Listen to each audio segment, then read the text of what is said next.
All right, this is my review of the movie Twisters. It's a bit of a silly title, but it's also a bit of a silly movie, so I think it's fitting. But I spent most of my childhood living in Kansas. And I remember every year there would be tornado season. We would be watching the weather all the time, watching out either for tornado watches or tornado warnings. A watch is when the conditions exist for a tornado, and a warning is when one has actually been spotted. At least that is what I remember. Now, even though I lived in Kansas from about second grade through high school graduation, I never actually saw a real tornado. There were plenty of times that we had to go down into our tornado shelter, which was literally one of those basements where you had to go outside, open up these double doors that were in the ground, and then walk down some stairs. But yeah, never saw an actual tornado. So I have to say that as a former Kansan, this movie was a lot of fun. The movie does make it look like if you live in one of these states that's prone to tornadoes, that it's like a tornado might show up at any time. Suddenly, without warning, 1 minute it's calm, next minute you have people flying through the air. It's not really like that. Again, I've never seen an actual tornado in my life. And in real life, you have lots of warning, but I guess they gotta play it up for the entertainment value of the movie. And yeah, there were a couple other parts of the movie that you really have to kind of stretch your disbelief. Like, can you really put your truck right in the middle of a tornado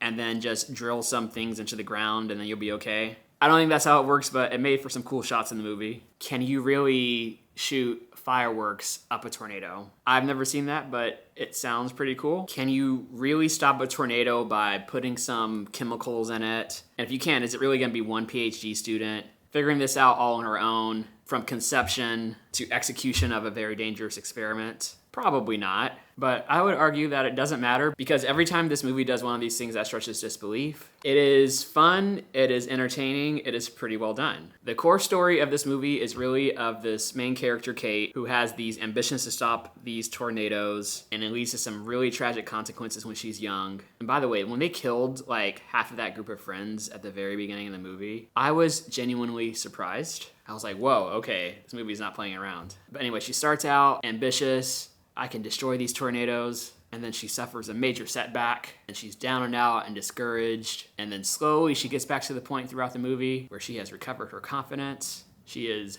answering the call to adventure, and by the end of the movie, she is saving an auditorium full of people, watching some black and white movie for reasons I don't understand, but saving them just in the nick of time, right as the seats that they are latched onto are about to come out of the floor, and yeah, she saves the day. It's your classic hero's journey story, simple, predictable, and to the point, but I would argue executed in a pretty fun and entertaining way. So at the end of the day, I don't have any complaints. All right, I would love to know what you thought about the movie, and so if you have any thoughts, please leave those in the comments below. If you like this video, hit the like button and subscribe for more. Peace.